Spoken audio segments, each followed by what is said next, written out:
எல்லாருமே தியானம் செய்தா வந்து வாழ்க்கையில பெரிய பாக்கியம், பெரிய சந்தோஷம், ஏன் கடவுள்ட்ட கூட பேச முடியுமான்னு நெறைய பேர் கேள்வி கேட்குறாங்க.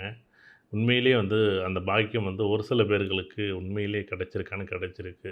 ஆனா, இது ஏதோ கண்ண மூடி உட்காந்துருக்கிறதோ, இத வந்து உன்னிப்பா நம்மளுடைய மனம் வந்து உள்நோக்கி பயணிக்கிறதோ கிடையாது. மறுபடியும் நான் சொல்றேன், இது இது எந்த காரண காரியங்களுக்காக, எந்த அர்ப்பணிப்போடு நம்ம அந்த செயல செய்றோங்களோ, அதனால என்ன லாபம்? இப்போ நான் வந்து இவங்க ஏன்னா கடவுள பார்க்கணும்னு தேடி போனவங்க எத்தனையோ பேரு கடவுள பார்க்க முடியல.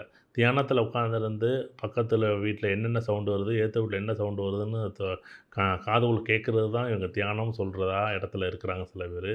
ஆனா கடவுளோட மொழி வந்து நீங்க 100 பேர் பேசினாலும், அத உண்மையிலே அது ஆழமா அந்த கண்ண மூடி உட்கார்ந்திருக்கும்போது, அந்த தியானத்தில இருக்கும்போது, அத உள்நோக்கி பயணிக்கும்போது, அந்த கடவுள்ட்ட பேச முடியுமான்னா பேச முடியும். அது ஆழ்ந்து அது நல்ல நல்ல நிகழ்வுகளுக்கு அல்லது நல்ல அர்ப்பணிப்போட செயல்களுக்கு மட்டும் அந்த நிகழ்வுகள் வந்து தொடரும். அது 100 பேர் இருந்து 1000 பேர் சவுண்டு இருந்தாலும், சத்தங்கள் இருந்தாலும், அந்த சத்தத்தோட அந்த நிகழ்வுகள் மட்டும் அந்த ஒரு விதமான அந்த ஒரு அந்த அந்த ஒலி, அந்த கடவுளுடைய மௌனம் கண்டிப்பா ஒவ்வொருத்தருடைய காதுலயும் கேட்குமானா கேட்கும். கண்டிப்பா அத வந்து அவங்க உணர்ந்து அந்த விஷயத்த அத வந்து கடைபிடிச்சாங்கன்னா, அவர்களும் சரி, அவர்கள சுற்றி இருக்கிறவர்களுக்கும் மிகப்பெரிய பிரம்மாண்டமான ஒரு வழியும், வாய்ப்பும் அது வந்து வாழ்க்கையில பெரிய ஒரு சந்தோஷத்த குடுக்குமானா குடுக்கும்.